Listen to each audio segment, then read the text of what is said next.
नमस्कार बच्चों, आप सभी का एक बार फिर से इस ऑनलाइन प्लेटफॉर्म पर मैं हार्दिक स्वागत करता हूं।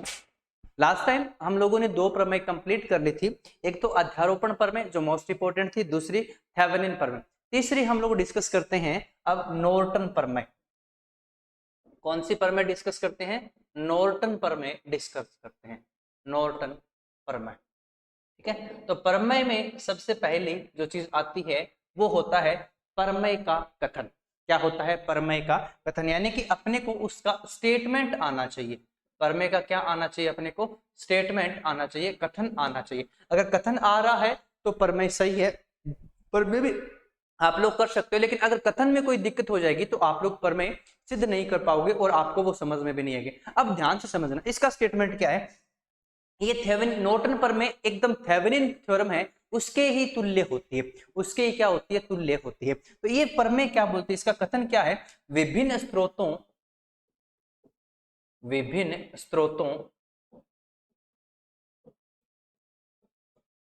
व प्रतिबाधाओं, विभिन्न स्रोतों व प्रतिबाधाओं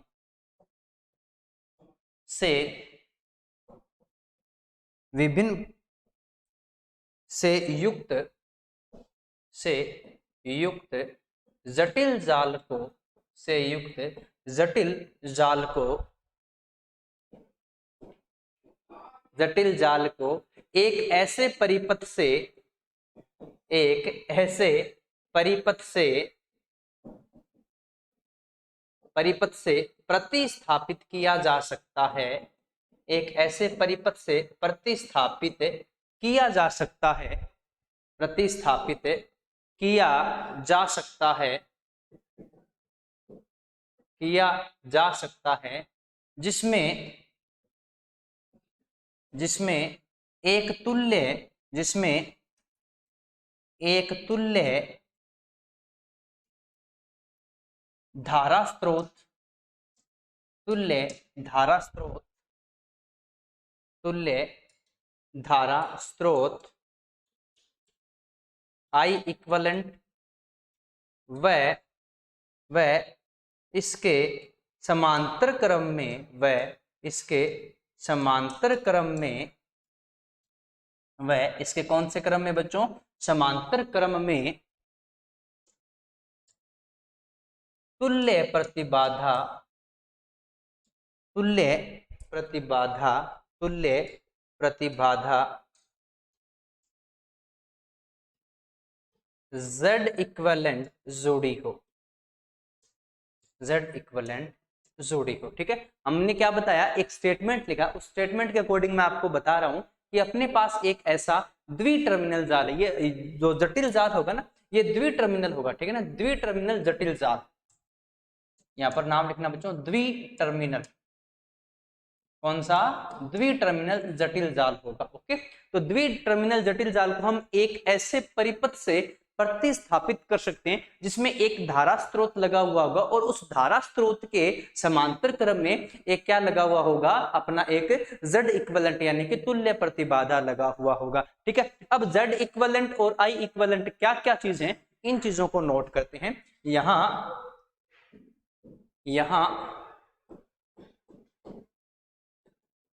I इक्विवेलेंट, यहाँ I इक्विवेलेंट, यहाँ पर I इक्विवेलेंट क्या चीज है? I इक्विवेलेंट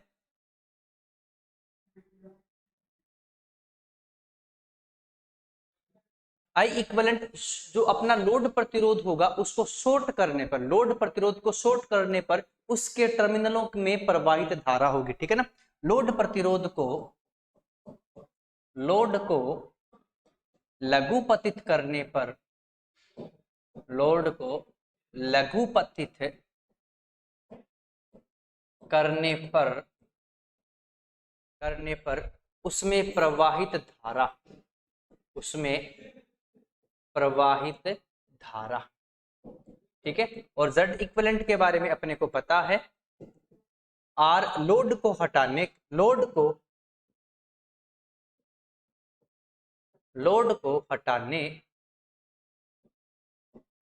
हटाने पर उनके टर्मिनलों के मध्य उसके, ठीक है ना, उसके टर्मिनलों के मध्य, टर्मिनलों के मध्य प्रतिबाधा, प्रतिबाधा। तो ये हो गया उसका स्टेटमेंट। ये क्या हो गया उसका स्टेटमेंट। आप लोग इसका स्टेटमेंट नोट कर लेना वीडियो को पॉज करके। ये सारा का सारा स्टेटमेंट है। केवल स्टेटमेंट इसका आप लोगों से 1 नंबर वाले क्वेश्चन में, सॉरी ए पार्ट वाले क्वेश्चन में पूछ सकते हैं, ठीक है। तो इसका स्टेटमेंट भी आपको अच्छे तरीके से आना चाहिए। अब स्टेटमेंट आ गया, अब इस स्टेटमेंट को हम लोग ज्यादा अच्छे तरीके से कैसे समझेंगे? ये अच्छे तरीके से तब समझा जाएगा जब मैं इसको डायग्राम के द्वारा सोल्व करूंगा। किसके द्वारा सोल्व करूंगा? इसको डायग्राम के द्वारा सोल्व कराऊंगा। तो समझना ध्यान से, मेरे पास एक द्विटर्मिनल युक्त जाल है। कैसा है? ये मेरे पास एक जटिल जाल है। कैसा जाल है? मेरे पास एक जटिल जाल है, यानी एक कॉम्प्लेक्स नेटवर्क है। इस कॉम्प्लेक्स नेटवर्क में 2 टर्मिनल है। कितने टर्मिनल है? 2 टर्मिनल है, और उन दोनों टर्मिनलों के मध्य लोड प्रतिरोध RL जुड़ा हुआ है। लोड प्रतिरोध क्या जुड़ा हुआ है? RL जुड़ा हुआ है। इसमें विभिन्न स्रोत होंगे और विभिन्न प्रतिबाधाएं होंगी। विभिन्न स्रोत होंगे और विभिन्न क्या होंगी? प्रतिबाधाएं होंगी। और ये जो है ये इक्विवेलेंट होगा। ये क्या होगा? ये इक्विवेलेंट होगा एक ऐसे आसान से परिपथ में जिसमें एक लगा हुआ होगा I इक्विवेलेंट। एक क्या लगा हुआ होगा? I equivalent. और I इक्विवेलेंट के समांतर क्रम में, I इक्विवेलेंट के समांतर क्रम में जुड़ा हुआ होगा Z इक्विवेलेंट। और आगे सेम वो दोनों पॉइंट A और पॉइंट B आ जाएंगे, और इन दोनों के बीच में जुड़ा होगा अपना RL। क्या जुड़ा हुआ होगा? अपना RL जुड़ा हुआ होगा। यानी कि जो ये चीज मैंने यहां पर बनाई है, ये वाली, इस चीज को हम लोग नाम देंगे नॉर्टन तुल्य परिपथ। क्या नाम देंगे? नॉर्टन तुल्य परिपथ। ठीक है। अब अपने को क्या सिद्ध करना है? मेरे पास क्या है बच्चों? मेरे पास ये जटिल जाल है। इस जटिल जाल से मैंने नॉर्टन जाल बनाकर RL में धारा ज्ञात कर लेनी है। अगर दोनों अवस्थाओं में धारा का मान इक्वल आ जाएगा तब तो ये सही है, अदरवाइज ये प्रमेय क्या हो जाएगी? गलत हो जाएगी। तो इस प्रमेय को प्रूफ करने के लिए, इस प्रमेय को प्रूफ करने के लिए हम लोग एक एग्जाम्पल की सहायता लेंगे। किसकी सहायता लेंगे? एग्जाम्पल की सहायता लेंगे। ओके, तो नेक्स्ट हम लोग लिखेंगे इसका प्रूफ। क्या लिखेंगे? इसका प्रूफ। ठीक है। प्रूफ, प्रूफ के लिए हम लोग एक एग्जाम्पल लेंगे। प्रूफ के लिए हम लोग क्या लेंगे? एक एग्जाम्पल लेंगे। ठीक है। तो नॉर्टन प्रमेय को, नॉर्टन प्रमेय को सिद्ध करने के लिए, सिद्ध करने के लिए निम्न परिपथ लेते हैं। निम्न परिपथ लेते हैं। ठीक है। नॉर्टन प्रमेय को सिद्ध करने के लिए हम लोग निम्न परिपथ लेते हैं। ठीक है। कौन सा? सेम वही परिपथ लेंगे जो हम लोगों ने पहले लिया था, ताकि आप लोग बार बार इसकी कैलकुलेशन करने से बच जाओ। ठीक है। ये अपना E हो गया। ये मेरे पास एक T जाल है। कैसा जाल है? T जाल है। इसके 2 सिरे हो गए, ये A हो गया और ये सिरा हो गया B। इसको बोलेंगे Z1, इसको बोलेंगे Z2, ये हो गया Z3। ठीक है। तो ये अपना हो गया एक कॉम्प्लेक्स नेटवर्क। ये क्या हो गया? अपना एक कॉम्प्लेक्स नेटवर्क हो गया। इसको हम लोग नाम देंगे परिपथ 1 या जाल 1, परिपथ फर्स्ट। ठीक है। ये एक कॉम्प्लेक्स जाल हो गया। ठीक है। मान लेते हैं इसमें से धारा कितनी आई? वही सेम चीज आई, और यहाँ पर अपना लोड प्रतिरोध जुड़ा हुआ है। कौन जुड़ा हुआ है? लोड प्रतिरोध, जिसका नाम क्या है? RL। RL में से धारा जा रही है IL। कितनी जा रही है? IL। ओके, ठीक है। ये सेम चीज हम लोगों ने लास्ट टाइम भी किया था। अब नॉर्टन जी क्या बोलते हैं? नॉर्टन जी बोलते हैं कि इसका हम लोग तुल्य परिपथ बनाएंगे। इसका हम लोग क्या बनाएंगे? एक तुल्य परिपथ बनाएंगे। और वो तुल्य परिपथ कैसे बनेगा? उसके अंदर एक धारा स्रोत होगा, उसमें एक क्या होगा? धारा स्रोत होगा। धारा स्रोत का नाम होगा I इक्विवेलेंट। क्या नाम होगा? I equivalent. और इसमें एरो ऊपर की ओर लग जाएगा। ठीक है। और इसके समांतर क्रम में एक प्रतिबाधा जोड़नी है जिसको नाम देंगे Z इक्विवेलेंट। ठीक है। और यहाँ पर 2 पॉइंट मिल जाएगा, एक पॉइंट A और दूसरा पॉइंट मिल गया B। इन दोनों पॉइंट के बीच में अपना जुड़ जाएगा आर एल। क्या जुड़ जाएगा? अपना आर एल जुड़ जाएगा। ठीक है, तो इतनी जो स्ट्रक्चर बनेगी, कहां से लेकर ये वाली जो स्ट्रक्चर बनेगी, इस स्ट्रक्चर को हम लोग क्या नाम देते हैं? इस स्ट्रक्चर को हम लोग नाम देते हैं नॉर्टन तुल्य परिपथ। नॉर्टन तुल्य परिपथ, इस स्ट्रक्चर को हम लोग क्या नाम देते हैं बच्चों? नॉर्टन तुल्य परिपथ नाम देते हैं। ठीक है, जब मैं परिपथ एक को सोल्व करता हूं, क्या करता हूं, और आप लोगों को ये चीज भी है ध्यान में रखना है यहाँ पर कि यहाँ पर जो लोड में जो धारा जाएगी वो जाएगी आई एल डैश। यहाँ पर तो आई एल थी और यहाँ पर है आई एल डैश। अपने को प्रूफ कल वाले तरीके से करना है कि यहाँ पर प्रूफ क्या करना पड़ेगा? प्रूफ ये करना पड़ेगा कि जो आई एल है वो किसके बराबर हो? आई एल डैश के बराबर हो। अगर आई एल डैश के बराबर आ जाती है तो नॉर्टन प्रमेय सत्य हो जाती है। नॉर्टन प्रमेय क्या हो जाती है बच्चों? सत्य हो जाती है। अब इस पहले परिपथ को मैंने कल सोल्व किया था, इसको वापस सोल्व नहीं करूंगा। मैं आई एल का मान आप लोग लास्ट वीडियो से देख सकते हो वहां से। ओके, तो जब मैं आई एल का मान सोल्व करता हूं तो आई एल का मान मेरे पास ये आ जाता है। कल हम लोगों ने इस चीज को सोल्व किया था। ठीक है, आज हम लोग किस चीज को सोल्व करेंगे? आज हम लोग सोल्व करेंगे केवल नॉर्टन तुल्य परिपथ। किसको सोल्व करेंगे? नॉर्टन तुल्य परिपथ को। ठीक है, तो नॉर्टन तुल्य परिपथ के लिए, तुल्य परिपथ से। ठीक है, अब इसमें नंबर 1 हम लोग डिस्कस करेंगे आई इक्विवेलेंट के लिए परिपथ। आई इक्विवेलेंट के लिए परिपथ। दूसरा होगा Z इक्विवेलेंट के लिए परिपथ। Z इक्विवेलेंट के लिए परिपथ। ओके, अब आई इक्विवेलेंट बनाएंगे तो आई इक्विवेलेंट के लिए अपने को क्या करना पड़ेगा? आरएल को शॉर्ट सर्किट करना पड़ेगा, यानी कि मेरे को क्या करना पड़ेगा? लघुपतित करना पड़ेगा। तो जो हम लोग डायग्राम बना रहे थे ये मेरे पास क्या हो गया? ई हो गया। क्या हो गया? ई। इसको बनाया, ये अपना प्लस, ये अपना माइनस, ये बना अपना Z1। ठीक है, ये बन गया अपना Z2, ये बन गया अपना Z3, और RL को मैंने कर दिया शॉर्ट। यहाँ पर RL होना चाहिए था, ये पॉइंट A है और ये पॉइंट B है, इसको मैंने डायरेक्ट जोड़ दिया। ठीक है, अब इसमें जो धारा जाएगी ना, इसमें जो धारा जाएगी उसी धारा का नाम होगा आई इक्विवेलेंट। क्या नाम होगा? आई इक्विवेलेंट। अब मेरे को आई इक्विवेलेंट ज्ञात करना है, जबकि यहाँ से मेरे को पता है कि आई धारा आती है। कितनी धारा आती है? आई। अगर आई धारा यहाँ पर आती है तो यहाँ पर कितनी धारा जाएगी? आई माइनस आई इक्विवेलेंट धारा जाएगी। कितनी धारा जाएगी? आई माइनस आई इक्विवेलेंट धारा जाएगी। अब मेरे को क्या करना है? यहां से मेरे को कैलकुलेट करना है आई इक्विवेलेंट का मान। किसका मान कैलकुलेट करना है? आई इक्विवेलेंट का मान ज्ञात करना है। इसके लिए हम लोग क्या लगाएंगे कि ये जो दो पॉइंट बनेंगे, ये दोनों वाले, ये दोनों पॉइंट एक दूसरे के समांतर क्रम में, दोनों पॉइंट एक दूसरे के कौन से क्रम में है? समांतर क्रम में है। तो वहां से हम लोग इस चीज को सोल्व कर लेंगे। वहां से हम लोग इस चीज को क्या कर लेंगे बच्चों? सोल्व कर लेंगे। सबसे पहले मैं यहाँ से आई का मान निकाल लेता हूँ। आई का मान कितना आएगा? ये पूरा का पूरा सर्किट देख लो भाई, ये पूरा का पूरा सर्किट देख लो, इस सर्किट के अकॉर्डिंग आई का मान निकाल लीजिए। ठीक है, तो ये दोनों समांतर क्रम में हो गया, ये इसके साथ श्रेणी क्रम में, तो आई का मान आएगा ई बटा Z1 प्लस Z2 समांतर Z3। ये वैल्यू आ जाएगी ई बटा Z1 प्लस Z2 समांतर Z3। ये चीज आ गई। अब इसको थोड़ा सा और आगे सोल्व कर लेते हैं। आई इज इक्वल टू ई बटा Z1, जब इसको लिखेंगे तो ये हो जाएगा Z2 इंटू Z3 बटा Z2 प्लस Z3। ओके, जब इसको थोड़ा सा और सोल्व करेंगे, लघुत्तम लेकर हम लोग जब इस चीज को सोल्व करेंगे तो आई इज इक्वल टू मेरे पास आ जाएगा Z2 प्लस Z3, तीसरा बट्टा ऊपर चला गया, और ये ऊपर तब जाएगा जब नीचे पूरे के लघुत्तम रहेगा, यानी कि इससे मल्टीप्लाई करेगा, और मल्टीप्लाई करने के बाद में फाइनली जो अपने पास टर्म बनेगी वो टर्म आएगी ये।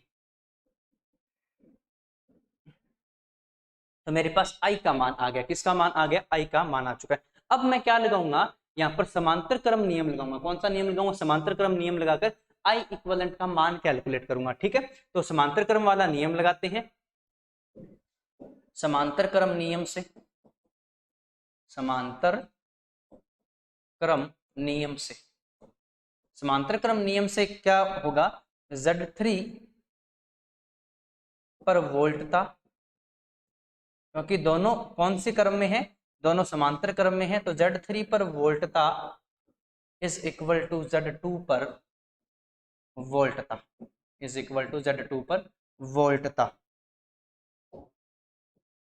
ठीक है, जब इसको सॉल्व करेंगे तो ये आ जाएगा Z3 into I minus I equivalent is equal to Z2 into I equivalent. अब आई इक्वलेंट का मान ज्ञात करेंगे, आई इक्वलेंट उस साइड में जाएगा तो अपने पास यहाँ पर बचेगा Z3 बटा, जब ये इस साइड से जाकर वापस इस साइड में आएगा तो Z3 बटा ये चीज आ गई into I is equal to I equivalent is equal to क्या आ जाएगा, आई इक्वलेंट आ जाएगा। जब इसको थोड़ा सा और सॉल्व करेंगे, यानी कि हम लोग किसका मान रख देंगे, आई का मान रख देंगे। तो आई का जैसे ही मैं मान रखूंगा तो मेरे पास उत्तर क्या आएगा, समझना ध्यान से। आई का मान रखने पर, आई का मान रखने पर, आई का मान रखने पर जैसे ही मैं आई का मान रखूंगा तो मेरे पास आ जाएगा I equivalent is equal to Z3 बटा Z2 प्लस Z3। ठीक है, इनटू मल्टीप्लाई बाई आई की वैल्यू, तो आई की वैल्यू है Z2 plus Z3 into E whole divide by Z1 Z2 Z2 Z3 Z3 Z1। Okay, अब इस चीज से ये चीज हो जाएगी कैंसिल आउट, तो मेरे पास आई इक्वलेंट इज इक्वल टू आ जाएगा, I equivalent is equal to आ जाएगा Z3 इंटू ई, Z3 इंटू ई बटा Z1 Z2 plus Z2 Z3 plus Z3 Z1। Okay, ये समीकरण नंबर 1 और ये समीकरण नंबर कितनी हो जाएगी, 2। ये हो गया आई इक्वलेंट का मान, किसका मान हो गया, आई इक्वलेंट का। अब मेरे को चाहिए किसका मान, अब मेरे को चाहिए बच्चों किसका मान चाहिएगा, अब मेरे को यहाँ पर वैल्यू चाहिएगी किस चीज की, Z इक्वलेंट की। किसकी वैल्यू चाहिए कि Z इक्वलेंट की। तो Z इक्वलेंट के लिए हम लोग वापस सर्किट डिजाइन करते हैं। तो स्रोत को हम लोगों ने सॉर्ट कर दिया, ये अपना क्या है, ये अपना Z1 है, ये अपना Z2 है, ये अपना Z3 है। ठीक है, ये पॉइंट अपना A है और ये पॉइंट अपना B है। दोनों के बीच में जो प्रतिबाधा आएगी वो Z इक्वलेंट होगी। और जब Z इक्वलेंट का हम लोग वैल्यू कैलकुलेट करेंगे, जब Z इक्वलेंट का हम लोग वैल्यू कैलकुलेट करेंगे तो वो वैल्यू आएगा Z2 प्लस Z1 समांतर क्रम Z3। जब इसको और आगे सॉल्व करेंगे तो Z equivalent is equal to आ जाएगा Z2 plus Z1 into Z3 बटा Z1 प्लस Z3। ठीक है, थोड़ा सा और इस चीज को हम लोग सॉल्व कर लेते हैं, तो Z equivalent is equal to आ जाएगा Z1 into Z2 plus Z2 into Z3 plus Z1 into Z3 whole divided by Z1 plus Z3, whole divided by क्या आ गया, Z1 प्लस Z3 आ गया। ठीक है, ये समीकरण नंबर कितनी हो जाएगी, ये समीकरण नंबर हो जाएगी 3। कितने नंबर समीकरण हो जाएगी, 3 नंबर समीकरण हो जाएगी। ठीक है, अपने पास कितनी चीजें आ गई देखना, Z इक्वलेंट का मान आ गया, मेरे पास I इक्वलेंट का मान आ गया। अब मेरे को IL डैश ज्ञात करना है। क्या ज्ञात करना है, IL डैश का मान मेरे को क्या करना है, ज्ञात करना है। चलो ज्ञात करते हैं हम लोग, IL डैश का मान ज्ञात करते हैं। ओके, तो नेक्स्ट मैं वापस परिपथ बनाता हूं, समझना ध्यान से। ये अपना परिपथ था, ये मेरे पास I इक्वलेंट था, ये मेरे पास इसके कौन से क्रम में, इसके समांतर क्रम में मेरे साथ जुड़ा हुआ था Z इक्वलेंट। फिर ये दो पॉइंट थे, पॉइंट A और पॉइंट B, यहाँ पर जुड़ा हुआ था मेरे पास RL। क्या जुड़ा हुआ था, RL। मेरे को ज्ञात करनी है इस RL में धारा, जिसका नाम हम लोग देते हैं IL डैश। क्या नाम देते हैं, IL डैश। जब इस चीज को सोल्व करेंगे तो बच्चों आपको पता है इस साइड से धारा आ रही है वो I इक्वलेंट आ रही है, इसमें IL डैश जा रही है, तो यहाँ पर जो धारा होगी वो होगी I equivalent minus IL dash. कितनी होगी, I equivalent minus IL dash हो जाएगी। जब इन चीजों को एक बार फिर से हम लोग सोल्व करेंगे तो यहाँ पर क्या आएगा, Z इक्वलेंट और RL समांतर क्रम में, Z इक्वलेंट व RL समांतर क्रम में है। कौन से क्रम में है? समांतर क्रम में है। ओके, अगर ये समांतर क्रम में हुए तो दोनों पर वोल्टेज क्या होगी? बराबर होगी, यानी कि Z equivalent into I equivalent minus I L dash is equal to R L into I L dash. अपने को तो आई एल डैश का मान ज्ञात करना है, तो आई एल डैश को स्वतंत्र करते हैं, तो ये जब इस साइड में जाएगा तो पॉजिटिव हो जाएगा, पॉजिटिव होने के बाद में बट्टा में आएगा, तो I L dash is equal to, जब मैं इसको सोल्व करूंगा तो मेरे पास बचेगा जेड इक्वलेंट बटा Z equivalent plus R L into I equivalent into क्या आएगा? आई इक्वलेंट, ये चीज आएगी मेरे पास। ठीक है, अब मैं क्या करूंगा इसमें Z इक्वलेंट व I इक्वलेंट का मान रखने पर इनका क्या रखूंगा? मैं वैल्यू पुट करूंगा। जब वैल्यू पुट करूंगा तो मेरे पास क्या चीज आएगी?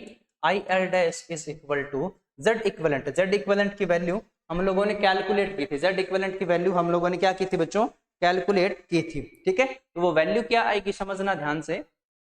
Z इक्वलेंट की वैल्यू क्या आएगी कि यहाँ पर जो है ये Z इक्वलेंट की वैल्यू रही, ठीक है, Z1 plus Z2 plus Z3, ठीक है, ये वैल्यू रही अपने पास। दूसरी वैल्यू अपने पास किसकी है?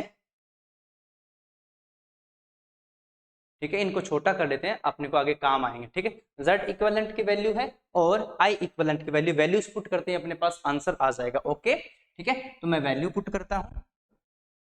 Z इक्वलेंट का मान है Z1 Z2 plus Z2 Z3 plus Z3 Z1 बटा आ जाएगा Z1 बटा क्या? Z1 plus Z1 plus Z3, ये चीज हो गया। ओके, अब और नीचे चलते हैं, इनटू नीचे क्या आएगा? नीचे आएगा Z इक्विवेलेंट का मान, वही same Z1 Z2 plus Z2 Z3 plus Z3 Z1। Okay, ये चीज आ गई, बट प्लस इसमें जुड़ जाएगा RL whole divided by Z1 plus Z3, ये पूरा बट्टा है। ठीक है, इनटू आई इक्विवेलेंट का मान, इनटू किसका मान रखना अपने को? आई इक्विवेलेंट की वैल्यू पुट करनी। अब आई इक्विवेलेंट की वैल्यू क्या है? तो ये अपने पास आई इक्विवेलेंट की वैल्यू Z3 इंटू ई बटा ये। ठीक है, तो मैं ये वैल्यू पुट कर देता हूं, तो मेरे पास आएगी Z3 into E whole divide by Z1 into Z2 Z2 into Z3 Z3 into Z1। ठीक है, अब जब इसको सोल्व करेंगे तो इस ऊपर वाले से ये चीज क्या हो जाएगी? Cancel out. ओके, ये लघुत्तम लूंगा, ये मैं क्या करूंगा बच्चों? लघुत्तम लूंगा। क्या करूंगा? इस चीज का लघुत्तम लेकर मैं इस चीज को जब सोल्व करूंगा तो मेरे पास क्या आएगा? ये चौथा बट्टा आएगा।